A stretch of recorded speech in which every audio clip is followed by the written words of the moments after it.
Have you ever noticed that the person who speaks the least often has the greatest influence?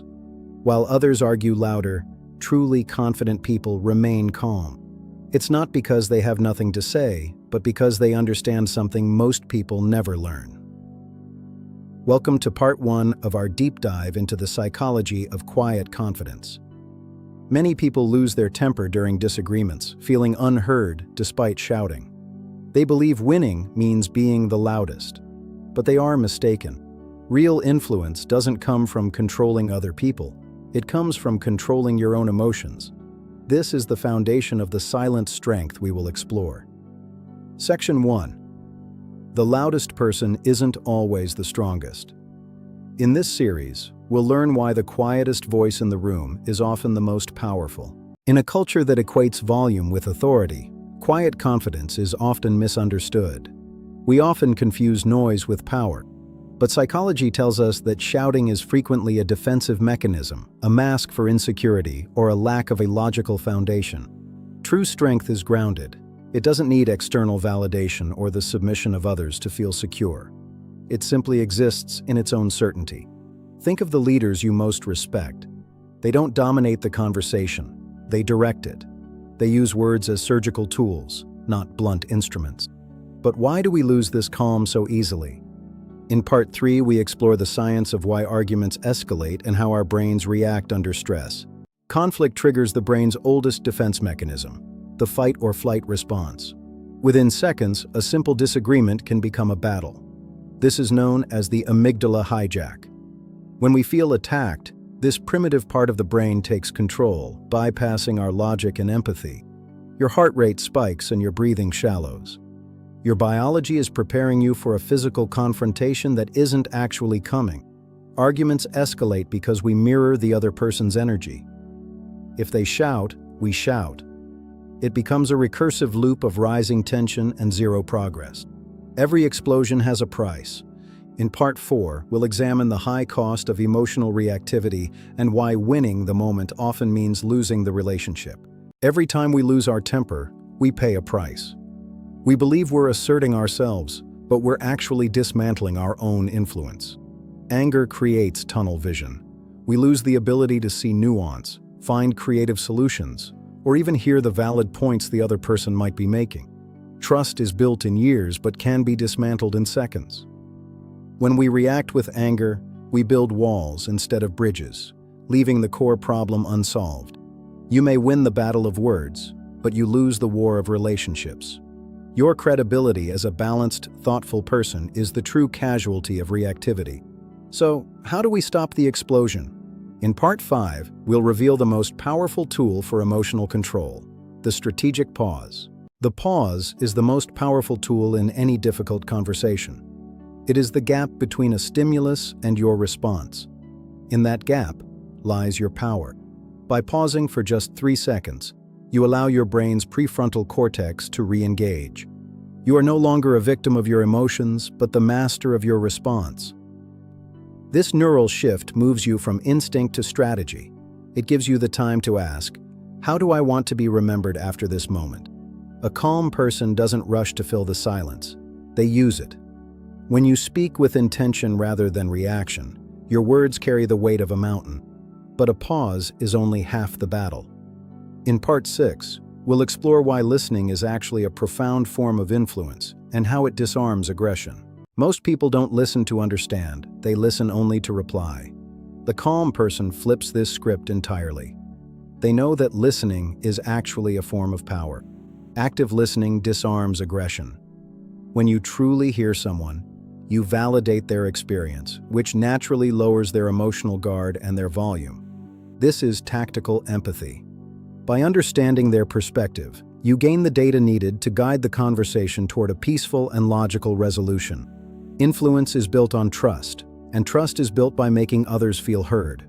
In a world of noise, your attention is a rare and precious gift. But why do we feel the need to win? In part 7, we'll examine the critical difference between fragile ego and secure confidence. Ego is loud because it is fragile.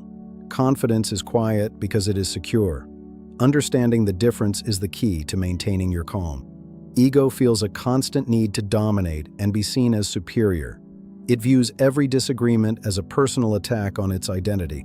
Confidence doesn't care who is right, it cares only about what is true. A confident person can handle being wrong because their value isn't tied to the argument.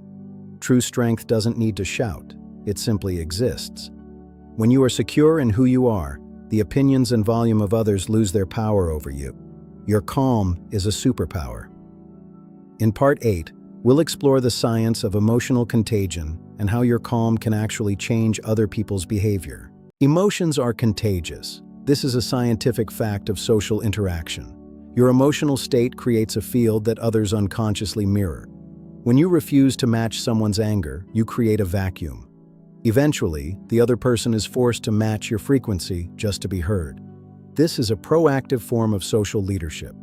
By maintaining your frequency, you lead the interaction back to a place of logic and mutual respect. By refusing to escalate, you break the cycle of reactivity. You become the emotional anchor that brings stability to the storm. But how do we do this practically? In Part 9, we'll break down the specific habits and techniques for remaining calm in the heat of the moment. Calmness is not just a feeling, it's a set of physical and mental habits you can build. Here are 3 techniques for your next difficult conversation. First, lower your volume. When the other person gets louder, you get softer. It forces them to lean in and listen more closely. Second, relax your body. Unclench your jaw and drop your shoulders. Your mind follows the lead of your physiology. Physical calm leads to mental calm. Third, ask open-ended questions. Phrases like, "Can you help me understand?" shift the frame from a battle of wills to a joint exploration of the truth. Consistency is key. In Part 10, we'll reveal a simple daily exercise to train your brain for emotional control before the conflict even starts. Strength is built in the quiet moments before the storm arrives. To master your reactions, you must practice emotional control as a daily habit. Practice the 10-second rule. Before responding to any trigger, digital or physical, count to 10. It sounds simple, but it is neurologically transformative. Start your day with 2 minutes of silence. Visualize a difficult conversation and see yourself responding with absolute, unshakable calm. Prepare your mind. Every evening, reflect on your interactions. Ask yourself, where did I maintain my calm and where did I lose it? This awareness is the foundation of growth. In Part 11, we'll reflect on the quiet strength that people remember and why your reactions define your character. In the end, your character is not defined by your words, but by your reactions under pressure. People rarely remember who spoke the loudest. They remember the person who brought clarity to the chaos and peace to the conflict. Quiet confidence is the ultimate victory, the victory over your own reactivity. When you master yourself, you have already won every argument. Your calm becomes a beacon for others, guiding them through their own storms. True strength is not found in the roar, but in the steady beat of a calm heart. It is the choice to remain immovable when the world is in turmoil.